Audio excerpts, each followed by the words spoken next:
Hey everyone, so this is going to be the next topic in the momentum unit, which is all about conservation momentum. Now, as I mentioned before, everything that we've talked about before with just calculating momentum and calculating impulse are definitely important, but this is where the meat and potatoes comes from. Typically with the other two parts that we've talked about, uh, it's for the most part very plug and chug based with maybe some emphasis put onto the concepts that come from the impulse equation.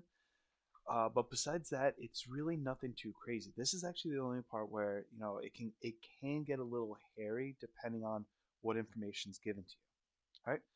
So just like with energy, momentum's conserved. Now we're actually going to focus right now on one-dimensional momentum. Uh, you'll see what that means later on. Now, because momentum's conserved, again, just like energy, we know that the amount of momentum we have before a collision or some sort of act is going to be equal to momentum after it acts. Now, there is a little stipulation that this is true only when in the presence of an outside in the absence of an outside force. So if the objects are interacting with each other and there's no friction involved, there's no like outside work being done to it, there's no engines, anything like that, then this equation is going to hold true. Otherwise, we have an impulse that we have to take into account that is adding additional momentum to the system. Very similar to energy, how mechanical energy was always was conserved when there was no outside forces like friction or work adding or removing energy from the system. Now, because of the fact that momentum, or in these questions, the momentum is going to be transferred between one of two objects, we're going to end up having this setup as in the two momentums before the collision and two momentums after the collision. And remember, momentum can be like if we want to talk about the total momentum of a system, it is the sum of the individual momentums. So I could write it as P1 plus P2 equals P1 plus P2. Note that these are vectors, so if one momentum is acting in a different direction, I have to make sure to make that negative. And that's actually going to be one really important aspect is paying attention to direction because that could make or break the question. Um, Now, if you wanted to, you could elongate this one step further because of the fact that momentum is mass times velocity.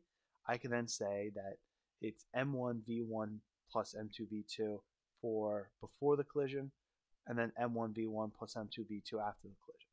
Again, uh, this is just taking and starting from this equation and elongating it based off of the number of objects we have and the types of information that we're usually going to be given, mass and velocity. Now, really quickly, I do want to point out that this is one way that I've taught this, where it's useful to just start with that equation and memorize it. However, this can get one of the downsides to this is that at first it requires you to memorize the equation, which usually I'm not really a fan of, but also the fact that while you may end up remembering this equation for the momentum test, it you may end up forgetting it by the time the AP rolls around. So I have a better way of helping you kind of guide you to the same setup, guide you to these equations that would work a lot better for long term. That way, if 3 months down the road when you start taking the AP and you completely forget it on the day of the test, you'll have a way to kind of figure it out. And usually, what I do, unfortunately, I won't be able to show it too much in the practice questions, but what you would do is draw out a picture about what's going on. So, for example, let's say we had two objects colliding, they're coming together and then they bounce off each other. What I would do is start off with boxes to show what the two objects are doing. So maybe they started off moving towards each other, a collision happens, and then they bounce backwards from each other. Underneath each object, I would write their mass and their velocity for each one. So 2 and 3, 3 and 2. We'll say that's 2, because the object didn't really change. We'll call that 7, and that's 3 and 1. I don't know. These numbers don't really make any sense. Or sorry, maybe I'm looking for this speed, so we'll call that x. So then what I would do is underneath each one, I would then calculate their momentums. 2 times 3 is 6, 3 times 2 is 6, 2 times 7 is 14, and 3 times x is 3x. Because this is before the collision, this is after, these have to be equal. And then the only other thing that I would do is I would look at these directions and put negatives wherever a certain direction is in the other way. So I'm going to define to the right as positive. So this is going to be positive 6 plus negative 6. That's going to the left, so that's going to be negative 14 plus 3x. And then I could follow through and solve for x. So this is a method that I actually like a lot more for two reasons. One, like I said, it's a little bit more intuitive. It's not something that requires memorization. This is something that even months down the road, when you've forgotten a lot of this stuff, you can kind of just remember, okay, let's just draw a picture. That's something that you should be doing pretty much for every question by now. But you'll draw the picture, you're just recording the information, nothing too crazy, and then you just calculate the momentums. So, like I said, it's very easy to kind of pull out of the back pocket. But the other reason I like that, using this instead of this equation, is too often when people use this equation, they're just going to read the question and plug numbers into the equation willy-nilly without any without too much thought into what numbers go where. And one of the downsides is that a lot of times people will forget direction. So for example, if this same question was being used for if this equation was being used for this question, a lot of times people would write 2 times 3 plus 3 times 2 equals 2 times 7 plus 3x. And as you can see here, I'm losing a lot of the 6 and the 14 here have now lost their negative signs. So this tends to happen. So the other reason I like this picture, doing the picture, is because when you draw it out, it kind of forces you to think about the directions, and it gives you a greater chance that you might be able to either A, put in the negative signs when they belong right off the bat, or B, if you realize that you got the wrong answer, it could help you very quickly identify what the issue is. So uh, do whatever makes you feel better, but again, even though I'm not going to show it in the video, this is the method that I highly recommend and would prefer that you try to do. All right. Now, conservation of momentum is always conserved. Like I said, as long as there's no outside forces or anything, the amount of momentum before and after is the same. However, there are two different categories of collisions that things can fall into. The first one is called inelastic collisions. Now, elastic collisions are defined as collisions where not only is the momentum conserved, but the kinetic energy is conserved. Now, this is actually important to note. We've mentioned before that energy is always conserved, but as we've seen in the energy unit, that doesn't necessarily mean that a certain type of energy is conserved. When we say energy is conserved, we mean that energy is allowed to transform from one form to another. In the case where we throw a ball up into the air, we have a transformation of kinetic energy to potential, but it transforms in such a way that the total momentum stayed the same. Here, what we're saying is that while energy being conserved is obviously, a staple, and that's definitely true, it turns out that in the elastic collision, the kinetic energy will actually remain the same. So if we started with a certain amount of kinetic energy, during an elastic collision, there is no transfer of energy into any other form. So if we start with 70 joules of kinetic energy, then we're going to end the collision with 70 joules of kinetic energy. Now, usually these are depicted as objects that bounce. So objects that bounce off each other can be elastic collisions. It is important to note that just because a collision bounces doesn't necessarily mean that it's elastic. It could be elastic. It could also fall into one of the other categories. So just want to point that out, that This is it bouncing isn't a mandatory for sorry, um, it being elastic doesn't necessarily mean that it uh, well, sorry, just because it bounces doesn't mean it has to be elastic. But because it's elastic, it does have to bounce.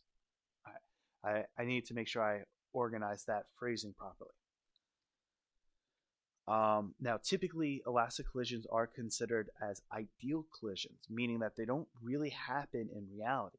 There are two cases that are usually seen as, you know, fairly elastic or close enough to elastic for all intents and purposes. Gases are pretty much as close as we can get to elastic collisions, mainly because of the fact that the particles actually don't really collide with each other.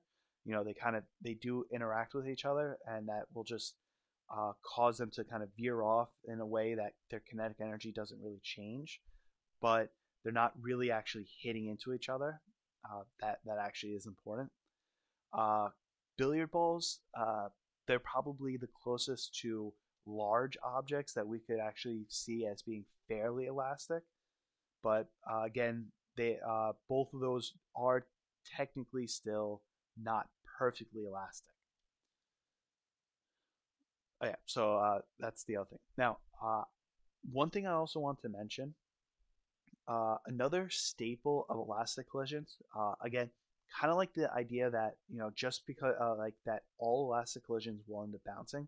There's another thing about elastic collisions that you can use to kind of check to see whether or not something might or might not be elastic, right? So one of the other staples that I didn't mention on here is that the relative velocity before is equal to the relative velocity after. Now, it's been a while since we talked about relative velocity, so I'll do a quick little recap. If we have two objects, let's say one object's moving forward at 4 and another object is moving forward at 2, these two have a relative velocity of 6 because every second they're getting 6 meters closer to each other. The 4 moves forward 4, the 2 moves forward 2, so they got closer 6 meters. If I have that case like this, where now they're moving in the same direction, then the relative speed, or relative velocity, sorry, would be 2. Now, this is actually important because if you know what the relative velocity was before and after the collision, and they happen to be the same, then that means that that scenario could be elastic. It doesn't mean it has to be elastic, but it could be elastic. Um, but if the relative velocity didn't stay the same, maybe before the collision you found that the relative velocity was 6, but then afterwards, I'll just use these numbers, was 2, then that means that this collision definitely wasn't elastic. This could actually help out on multiple choice questions. So a lot of times in multiple choice questions, they might give you scenarios of, hey, these are speeds before and after the collisions. Which one of these is elastic? And you would be expected to go through each and every single one and figure out whether or not the kinetic energy remained constant. Well, instead of doing that for 4+ choices, what you could do is just look at their relative speeds, use that to whittle down to 2 choices, or if you're lucky to 1 choice, and then only focus on whether or not those or which one of those remaining ones has a constant kinetic energy. All right. So I just wanted to mention this because this actually does get useful to kind of help save a lot of time. All right. So the other type of collision that we have is called an inelastic collision. Now, the inelastic collision is one where while the momentum is still conserved, the kinetic energy is no longer being conserved. So that's the big staple. So the difference between elastic and inelastic is whether or not that kinetic energy is being conserved or not. Now, as well, so along with the elastic collisions, we said that those were bouncing collisions. Um, Now, inelastic collisions, they could end up bouncing. So again, just because it bounces doesn't necessarily mean that it has to be elastic. It could be inelastic, But there are two other ways that the collision can occur that would definitely point to an inelastic collision. For example, if the two objects end up sticking together, so throwing clay at a block, maybe two cars crashing, and the metal frames interlocking with each other, those are definitely inelastic collisions. It is impossible for a sticking scenario to result in an elastic collision. So sticking collisions are uh, very clearly inelastic. And then if the objects explode, I know that doesn't seem like it should fall into the word collision, but just go with it. So a cannon firing off a cannonball, a gun shooting off a bullet. If you have two carts and there's like a little spring activation between them, what's another one? A common one is firecrackers or anything like that, where you have an object that starts off as one object and then it splits off into different parts.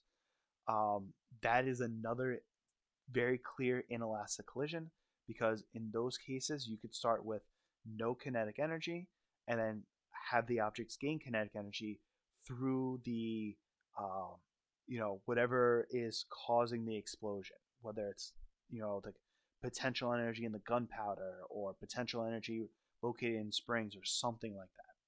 So just want to mention that these two extra types of collisions are very clear indicators of elastic collisions. Now, as I mentioned before, the elastic collisions were considered as ideal cases, ideal things that don't really happen in the real world.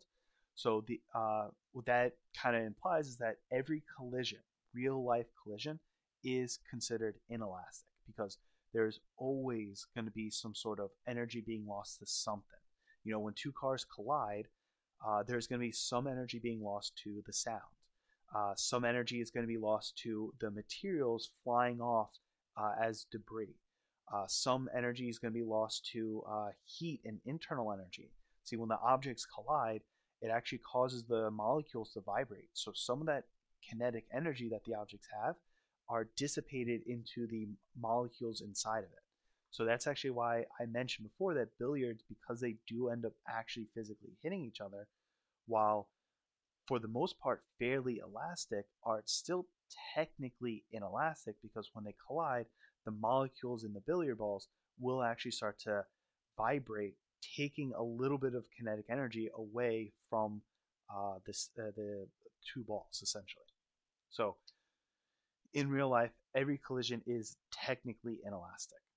Um, and like I said, the kinetic energy is, it's not conserved because it's going into some other form.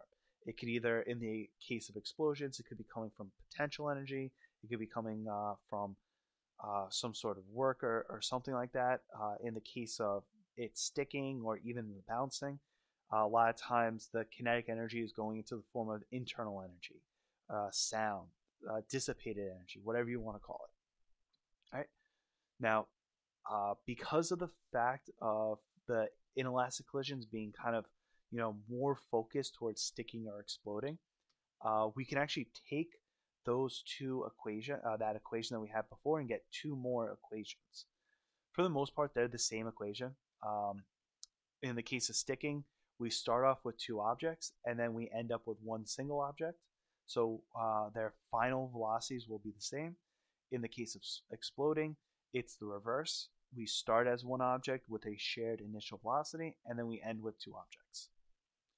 Um, like I said, if you draw out a picture, it's very clear that you'd see this. So if you had a sticking case and maybe these two objects were moving towards each other, you would draw it like this, boom, and then now they're combined, and they're going to end up moving as one object. Or vice versa, you have an object made up of two parts, explosion happens, and now the two objects are pushed in opposite directions. So you can still get this same equation from drawing the picture, which is why, again, I highly recommend that you draw a picture, because then you might end up focusing too much on memorizing these three different equations, even though they're all technically the same.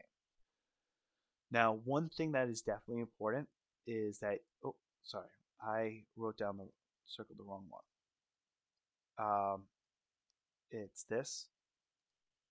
the term completely inelastic is a very key term used for sticking together. Uh, so both of these, exploding and sticking, are two types of collisions where they are definitely completely inelastic, where you have the most amount of kinetic energy being not conserved, essentially. In the case of exploding, you basically go from zero, you can go from zero kinetic to some max kinetic. Uh, in sticking, you could do the same thing, or you can go from some kinetic to a lot less kinetic. But typically, if you see a problem that says, "Oh, this is a completely inelastic collision," it's almost 90% of the chance it's almost always referring to sticking. That the two objects will end up sticking together and moving as one object. So just keep that in mind because they will sometimes use this term and then not give any hint as to whether it sticks or bounces. So if you see the word completely inelastic, immediately remember this is a sticking collision. All right. Now, every conservation momentum problem really should start with P before equals P after, regardless of which method you use. If you decide to draw it out, you definitely need the P before equals P after. If you do use this, I still recommend that you write P before equals P after. So that should be a very first, automatic line that you write, and then you can move on and do whatever you need to do. All right, so here's the first practice question. Pause the video, work yourself. I'm going in a second. All right. Like I said, I highly recommend that you draw a picture of what's going on, but I'm going to go straight into doing the calculations. So to find the speed of the green ball, I'm going to do P before equals P after. Initially, I have two objects moving towards each other. So I have the red ball at 4, and then the green ball is moving in the opposite direction. So I'm going to put its velocity as -2, to show that it's in a different direction as 4. After the collision, we know that the red ball moves forward at 2, and I could assume that the green ball would have to move forward as well. The reason I can assume that is because if it was moving to the left, that would imply somehow phasing through the red ball, which obviously can't happen. So we have our equation set up. When we solve for the green ball, we end up getting that the green ball should be moving at 3 meters per second. Now, the follow-up question is this an elastic or inelastic collision? Now, one thing I could do is I could see what the relative velocities are. Initially, our two velocities were 4 and I guess -2. So moving towards each other, this is actually a relative velocity of 6. Here, it was 3 and, 2 and 3, both of them moving in the same direction. Do this. So this was a relative velocity of 1. So very clearly I can actually already guess that this is most likely an inelastic collision, but let's just double check. So we do the kinetic energies, plug in my numbers where I find the kinetic energy of all 4 terms, and I would end up with 4.4 joules equals 1.9 joules. Obviously that's not true, therefore this has to be an inelastic collision. So again, you can use the relative velocities as a very quick check to see whether it can or cannot be elastic. Again, if I did end up with a scenario where the two relative velocities were the same, then I wouldn't be able to definitely say that it was elastic, but that elastic was an option. All right, here's the next question. Pause the video, work yourself. I'll go over in a second. All right, so if we notice in here, it doesn't say what happens after they collide, but it does say it's completely inelastic. So what I can do is start off my problem, plug my numbers in, and I make sure that at the very end, because it's completely inelastic, they're going to stick together and move as one object. So I start off with two objects moving in different directions, and I end with one object moving together. Plug my numbers in, and I end up getting 1.75 meters per second. All right. Here's the next question. Pause the video, work yourself. I'll go in a second. Now, when you do these questions, one thing that you can try to do is work your way backwards. A lot of times it may not be very clear right off the bat of how you're supposed to go about this, but what I would do is this. The actual question is, how long does it take to cover this distance? So that is a distance, and they're looking for a time. The only way I could figure that out is if I knew what the speed is. So my first step is to actually figure out what is this woman's speed. Now, if I reread the question, it's going to make a lot more sense as to how I'm going to go about figuring out the speed. We're dealing with a scenario where she is moving, where she throws something one way and then she's going to move in a different direction with some speed. So that clearly shows that it should be conservation momentum. They start off, it doesn't explicitly say that it starts at zero, but it is implied with the term floating and the fact that, if she was moving with something, by not telling you, it's actually impossible to answer. So we can assume that it starts with zero. And then the woman and the item that she ends up throwing are going to go in opposite directions. So I'm going to make sure that I make the velocity of whatever the tool she throws negative. Now, if you didn't make it negative in this case, it actually didn't matter because of the fact that this left-hand side is zero. But just, again, keep track of direction. In this case, they're going to be moving in opposite directions. So I need to make sure that I note that. So when I do this, I end up getting that the woman has a final speed of 0.067. Now, before I continue, it is useful to kind of see whether or not this speed makes sense. Basically, approach it conceptually. So because of the fact that the total momentum before the this collision, again, I know it's not really collision, but I'm just going to keep saying it is. But the total momentum before was zero.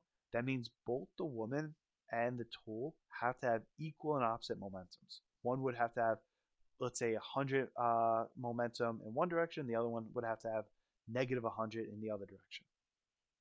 So what I can say is that because their momentums are the same, and because mass and velocity have an inverse relationship when it comes to momentum, that the object that has the higher mass should end up having a smaller velocity. So again, this has a significantly higher mass than this object, so it makes sense that it should have a significantly lower velocity, relatively speaking at least. All right, so now that I have my velocity, I can move on to the next part. So I do velocity equals d over t, plug my numbers in, and I get the time is 150 seconds. Make sure to note there is the reason why I'm allowed to use this equation, because the fact that the object is moving at a constant speed. There is no indication that they're going to be accelerating or decelerating after the tool gets thrown, especially since they're in space. There's really no outside forces. So I'm free to use this equation. Remember, this is an equation that I've always mentioned that you really want to refrain from using unless you clearly identify that the object is moving at a constant speed, or you take an extra step to figure out what the average speed is. All right. Here's the next question. Pause the video, work itself. I'm going in a second. All right. Now, when we do this problem, we want to figure out what the speed of block M is after they collide. So again, I start off with the same setup. I plug in my numbers for what's going on. I make sure that because of the fact that I don't know either speed, I'm going to have to put variables in for them. But one thing to know is that the 2 kilogram object, they tell us that it has 4 times the speed of block M. So if I put in the variable Vm for the 4 kilogram object, then for the 2 kilogram object, I'm going to make sure to put 4Vm. So when I solve this, this actually will simplify to 4Vm plus 8Vm, which would end up being 12Vm. solving for the speed of block m, I end up getting that's 2 meters per second. So right now I can figure out that after the collision, block m is going to have a speed of 2m, and then that would also mean that block little m would have a speed of 8. Now, moving on to the next part, is this elastic or inelastic? Well, really quickly, let's just double check. So initially, the two speeds are 6 and 0. So this has a relative velocity of 6. And then over here, they're going to have 2 and 8 going in the same direction because neither of these have any signs. They're both positive. This also has a relative velocity of 6. So what this tells me is that there's a really good chance that this might be elastic. Again, doesn't have to be elastic. It just might be elastic. So let's just check it out. Let's do the calculations. So I do the kinetic energy for each term, 1/2 mv squared for each part, blah, blah, blah. I end up getting 72 joules equals 72 joules, which does tell me that this is in fact an elastic collision, that the kinetic energy is conserved. All right. Now here's the last one. Pause the video, work itself. I will go over in a second. All right. So this one is going to be a little bit tricky, and this is actually a very common question for elastic collisions. Now, there's actually a real big reason why you want to make sure that you're constantly aware of whether or not a collision is elastic or inelastic, and that's because of the fact that when they tell you that it's an elastic collision, it allows the question to provide less information to you and still allow you to get to the same answer. So, uh, because of the fact that we know that kinetic energy is conserved, what this is going to mean is that I'm going to end up with two equations at my disposal that can be used to solve for things. So, for example, let's just start off with the conservation momentum. So P before equals P after. I'm going to use 10 to the third just to kind of simplify. But when we do this, now I don't know either velocity after they collide, and I also don't really know anything. I don't know their directions. I don't know uh, any relative amount like I did before. Like initially in question 12, they said that one was x and the other one was 4x, so I was able to use that to simplify. But here I don't know what the two velocities are. So what I'm going to say is that this little mass is going to bounce forward with a velocity of x, and this one's going to bounce forward with a velocity of y. Now, conceptually, I could probably guess that both balls aren't, or both particles, sorry, aren't going to be moving in the same direction. It's very clear that this one will probably bounce backwards, but the way I solve this, that won't matter. All right. So here we go. So I take this. There's an m in each term, so I can actually drop that out. And this actually simplifies to 10 cubed equals x plus 7y. Now, if you remember in algebra, when you learn system of equations, you remember that that when you have an equation that has more than one variable, more than one unknown, you need more than one unique equation. So in this case, I have two unknowns. That means I need a second unique equation to figure this out. Well, because this is stated to be an elastic collision, I know that the kinetic energy has to be conserved as well. This question, if I change this to say this undergoes an elastic collision, then I would not be able to actually answer it. It's impossible without any extra information. So this is why I was saying that elastic collisions can allow for less information being provided. So kinetic energy, I just do 1/2 mv squared again. When I do this, I have 1/2 m that could be dropped out from each term. So this simplifies to 10 to the 6th equals x squared plus 7y squared. All right, so now I have two equations, both of them in terms of x and y, and x squared and y squared. So there's a few different ways I could go about doing this. What I'm going to do is I'm going to solve this for x and plug it into here. Now, this actually has a there is a very specific reason I'm actually doing it this way. The reason I'm doing this is because I actually don't know the direction of x. Uh, if I want to be very precise, I probably should have added a plus or minus here, because I don't know whether this object is going to continue moving forward or moving backwards. It's very clear that this one will move to the right, but this one could move either right or left. So I don't know if this is plus x plus 7y or minus x plus 7y.